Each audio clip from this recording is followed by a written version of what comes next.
నా పేరు అక్కిపల్లి ఈశ్వర్, తిరుపతి.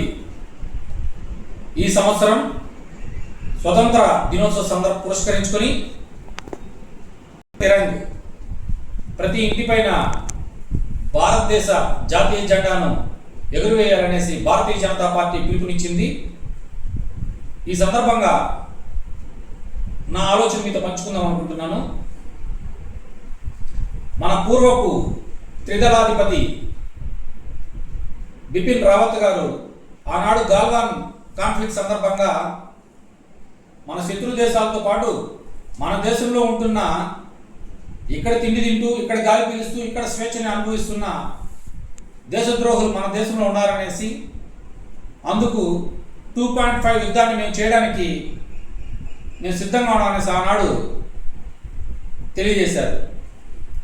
వాళ్ళకంతా విదేశాల నుండి పెద్ద ఎత్తున డబ్బులు వస్తుంటాయి అన్నమాట. ఆ డబ్బును ఎలా ఉపయోగిస్తారంటే వాళ్ళు గిరిజన సంక్షేమం కోసం అని చెప్పి నక్సలైట్లకి ఫండింగ్ చేస్తూ ఉంటారు. అలాగే ఎడ్యుకేషన్, మెడికల్ సర్వీసెస్ కోసం అని చెప్పి మత మార్పులకి ఫండింగ్ చేస్తూ ఉంటారు.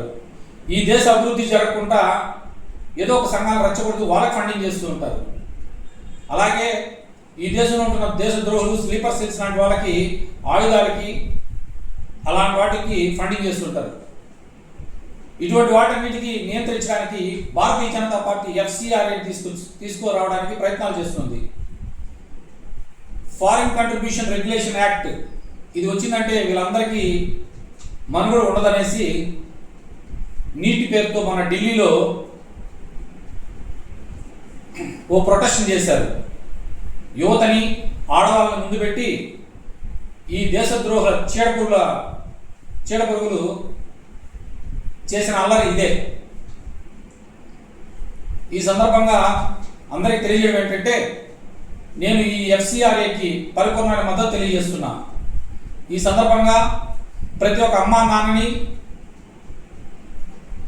దేశభక్తులని, మిత్రుల్ని అందరినీ రిక్వెస్ట్ చేయడం ఏంటంటే, మీరు కూడా ఈ హర్ ఘర్ తిరంగ్ ప్రతి ఇంటి పైన మన జాతీయ జెండాని ఉంచి FCRAకి మద్దతుగా నిలవాలని, అలాగే అలా మద్దతు తెలుపుతూ దేశానికి ప్రేమని, గౌరవాన్ని తీసుకురావాలనేసి, అది యువతకు కూడా ఒక చెడ్డదారిలో పోకుండా మంచిదారికి చెడుదారికి వ్యత్యాసం తెలియజేస్తుందనేసి, నేడు యువత అభివృద్ధి దేశాభివృద్ధి అనేసి ప్రతి ఒక్క అమ్మా నాన్న గుర్తిస్తారనేసి మీకు విన్నవిస్తున్నా. జై హింద్, భారత్ మాతాకి జై.